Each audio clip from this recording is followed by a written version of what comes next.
Hi, this is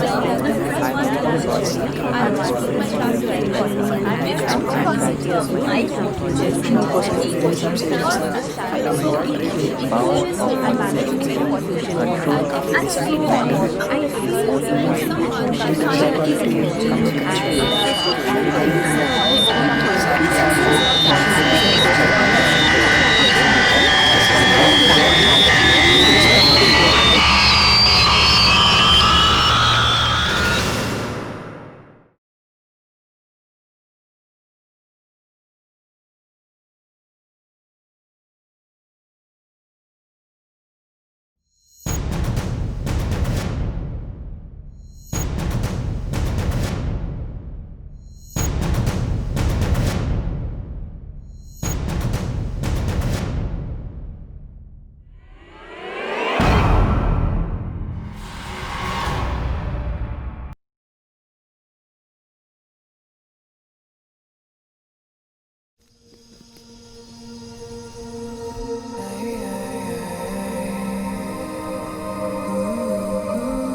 'Hello, I'm Dhanshree Vakharia. I'm an engineer, 22 years old.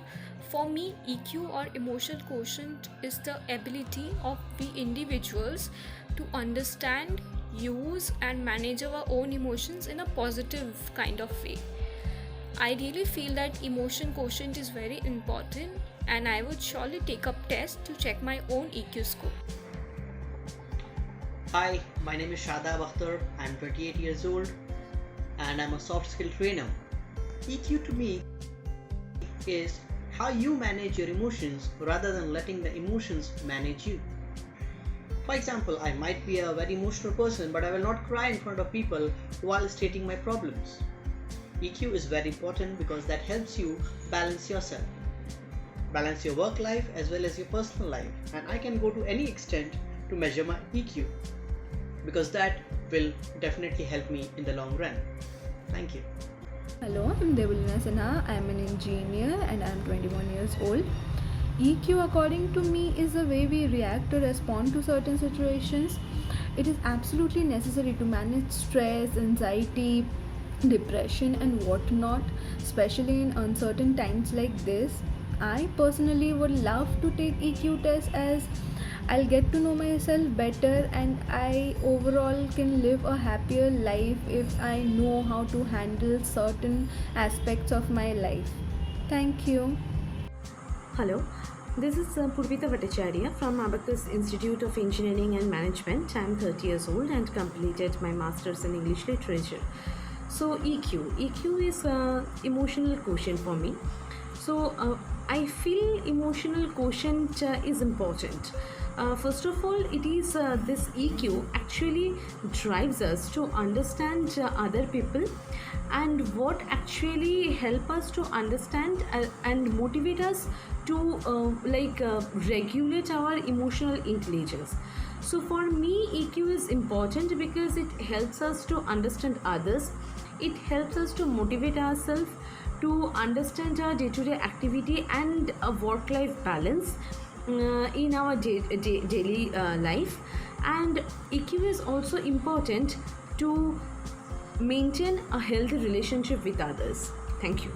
Hello, I'm Shankar. I work in the sports industry. I'm in my 30s and I have absolutely no idea about what emotional quotient is, but I wouldn't mind taking a test.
Hello everyone, once again, I'm Mohit Jain, your dost, your host, and yes, again in the ghost mode.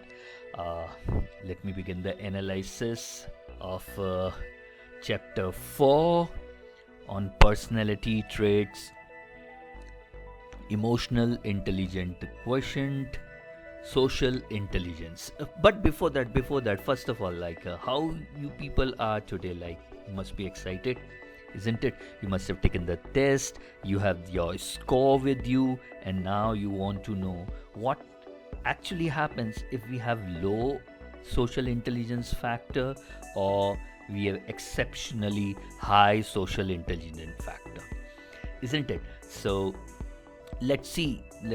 I'll analyze the whole thing, like what is social intelligence factor, how it's going to affect our life in our workplace, in the society we live. So it is actually becoming increasingly accepted that social intelligence, or SI, is equally or even more important than a high measured intelligence quotient, or IQ. Many people are not afraid to describe themselves as anti-social. I've taken a pause. You must be laughing. If not, you must be smiling, isn't it? Such people generally like to keep themselves to themselves, hate social gatherings and family events such as weddings, and would never stand up to make a point at a public meeting. Indeed, would probably have to be dragged, kicking and screaming to a public meeting in the first place. Isn't it? Your parents must have done this to you sometimes. They are only comfortable when secure in their own tight family environment. And at their place of work, they like to have their own carefully defined areas of responsibility, preferably one that does not bring them into contact with many other people. Anti-social people. This test is to identify whether you are anti or not. Having such a character trait does not, of course, it does not make them a worse person, or less of a loving husband, wife, or parent, or less proficient at doing a job of work. But what it does do is to isolate them from contact with other people and cause them to withdraw into themselves. In general, such withdrawal will make many aspects of their life and many of their aspirations more difficult to achieve. Far you are from the society, your goals, your aspirations would be that much difficult to achieve.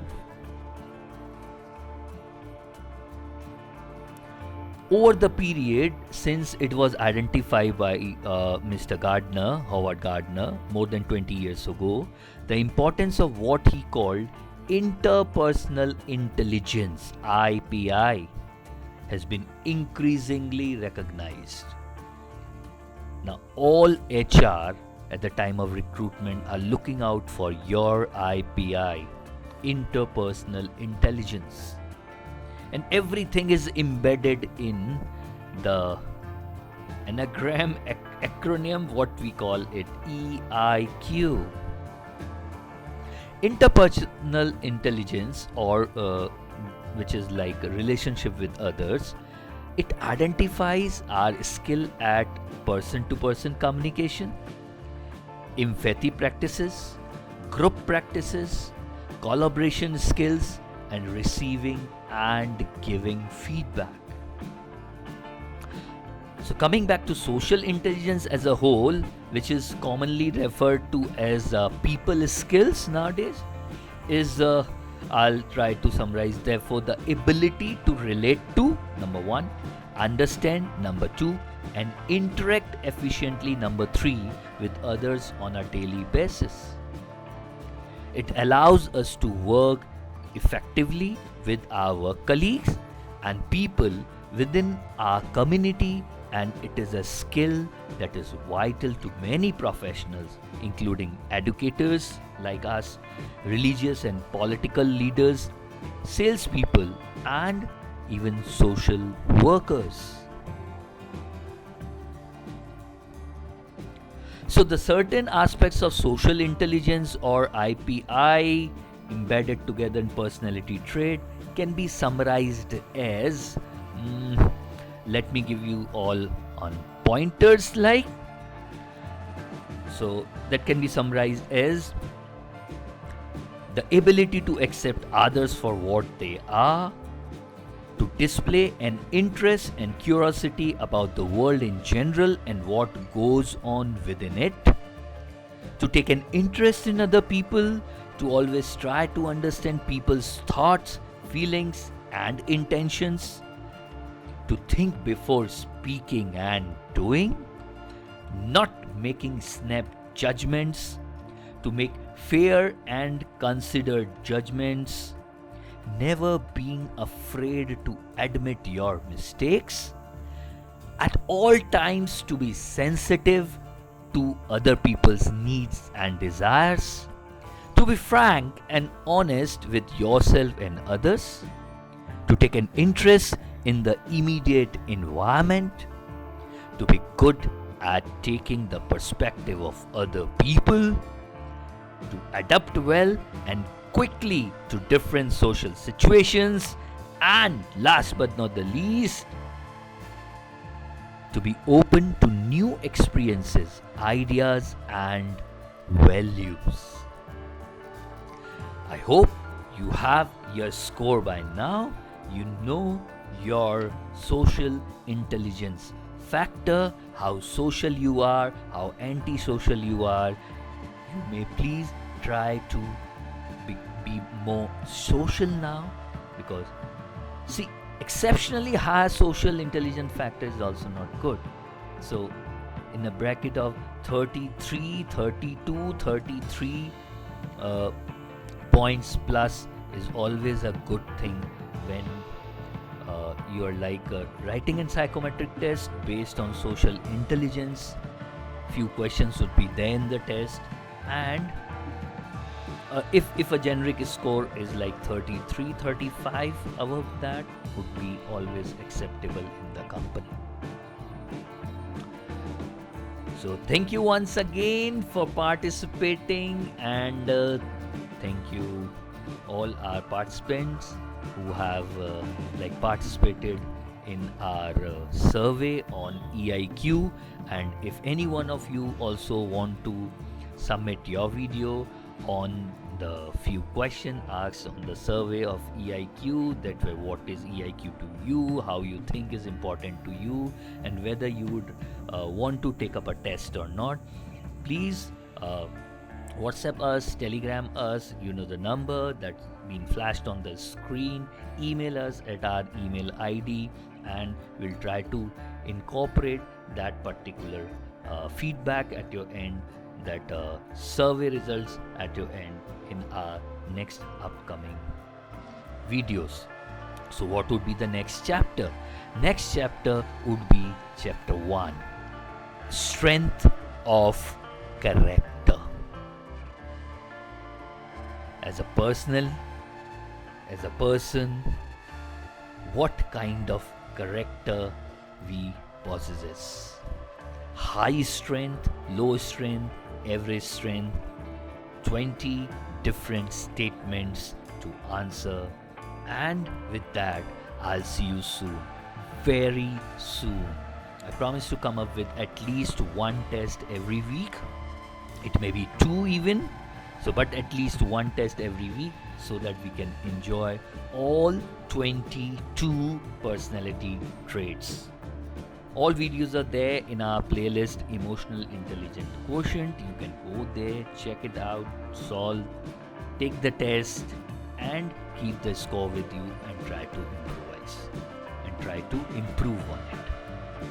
So I'm Mohit Jain signing off from MJ's Maths and Stats. That's MJ Magic Studio to you, and I'll see you soon, very soon. Yes. Thank you everyone.